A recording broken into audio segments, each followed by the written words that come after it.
Even imagine what the suicide and homicide and just the rates of depression, and accidental deaths due to overdose are going to look like in the future.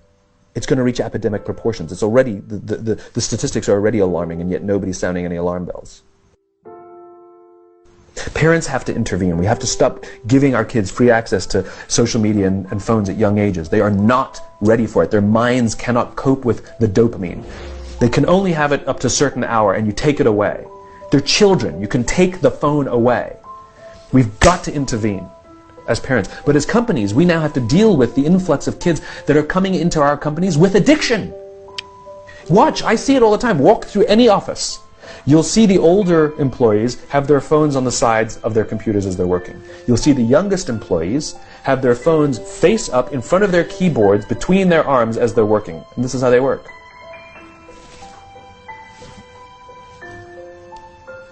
And the science is alarming. They did experiments on mice where they did the multitasking. They put flashing lights to mimic going from the computer to the cell phone, the computer to the cell phone to the TV. The mice that were exposed to the changing lights, it took them 3 times longer to solve a maze than the mice that weren't, and the damage was permanent. There is a subconscious reaction to these devices when we use them, okay?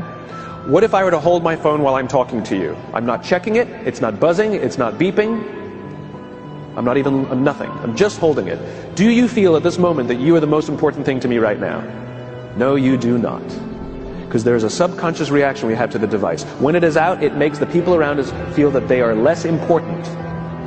So when we're walking down the halls in our offices and somebody says, hey boss, can I ask you a question? You go, sure, what's on your mind? We've just told them they're not that important. Or we can go, sure, what's on your mind? And if you don't have a pocket, find a shelf, put it on the shelf, come back and say, sure, what's on your mind?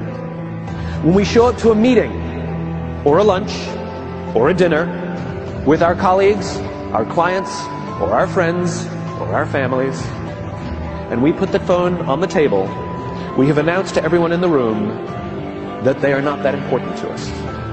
And by the way, putting the phone upside down is not more polite.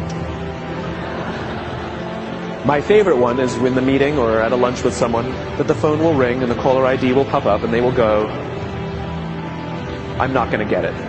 Oh, so magnanimous. Oh, lucky to eat with you today. Or they could just put the damn thing away.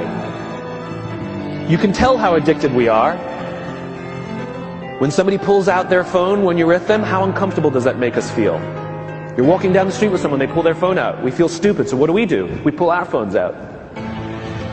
We're so addicted. Somebody goes to the bathroom when we're at dinner, and what do we have to sit there by ourselves? God forbid we should look around the room for 5 minutes. We pull our phones out. Meetings. Awful. What do we do when a meeting happens, right? Everybody's sitting waiting for the meeting to start. Bob's running a few minutes late. Bob's here? Okay, start the meeting. Do you know when relationships are built? All that in between time.